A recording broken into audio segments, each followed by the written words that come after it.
Diverses activités ont meublé l'édition 2019 de la Semaine climatique, initiée au quartier Akpakpa Dodomain par l'Union européenne. Du jardinage, passant par le dessin, la couture et le masque, les participants, tous des enfants de ce quartier populaire de la métropole béninoise Cotonou, ont été sensibilisés sur des thématiques telles que le changement climatique, l'écologie et le recyclage par des responsables des organisations comme Tamae, Atelier des Griots et Sachet Réelou. Nous sensibilisons sur le fléau du sachet plastique, nous sensibilisons les adultes, mais nous nous rendons compte qu'avec les adultes, c'est beaucoup plus difficile parce que les adultes ont pris déjà de très mauvaises habitudes.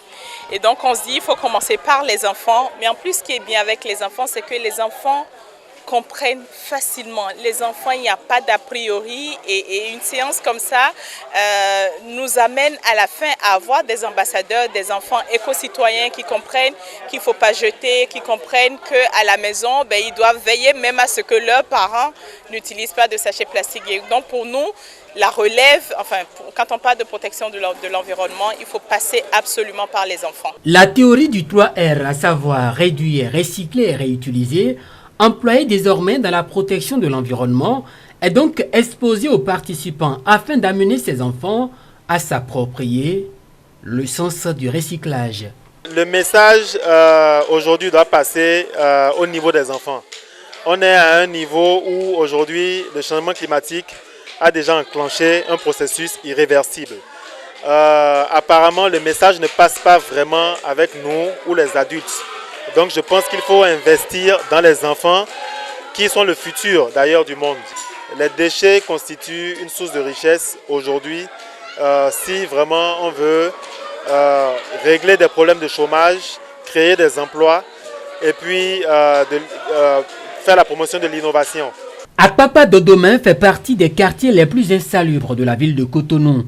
Il était donc indispensable de véhiculer à l'endroit des enfants de ce quartier le message important de la nécessité de préserver l'environnement. Je crois que c'est en fait un événement qui fait le lien avec ce qu'on a fait samedi, qui était l'éco-running, où ensemble avec des centaines de personnes on a ramassé des sachets.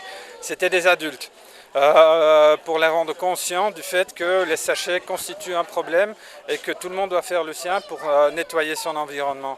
Ici, bien sûr, c'est la suite logique, c'est les enfants qui sont là, qui devront prendre en compte les erreurs que nous, les adultes, on fait aujourd'hui, parce que c'est eux qui devront trouver les solutions et trouver la créativité pour résoudre ce problème que nous-mêmes on crée, aussi bien pour la nature avec les sachets que pour le changement climatique et l'utilisation de la nature. Les participants à cet atelier ont donc désormais pris conscience du rôle qui est le leur dans la préservation de la nature. Quand on jette un sachet, ça nous tue et ça prend 400 ans à se dégrader et nos arrière-petits-enfants verront encore le sachet qu'on a jeté.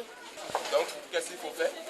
Il ne faut pas jeter et arrêter de polluer. C'est dangereux et qu'il faut arrêter de prendre des sachets, qu'il faut arrêter aussi de les jeter dans la rue. J'ai retenu que les sachets, il ne faut pas les jeter dans la rue parce que des fois ça nous tue. Au cours de cette semaine climatique, plusieurs articles dont des mobiliers faits à base d'éléments recyclés, dont des tables, des étagères, des lits, réalisés avec le concours des jeunes des communautés défavorisées et des stagiaires de l'atelier des griots, ont été exposés au grand public.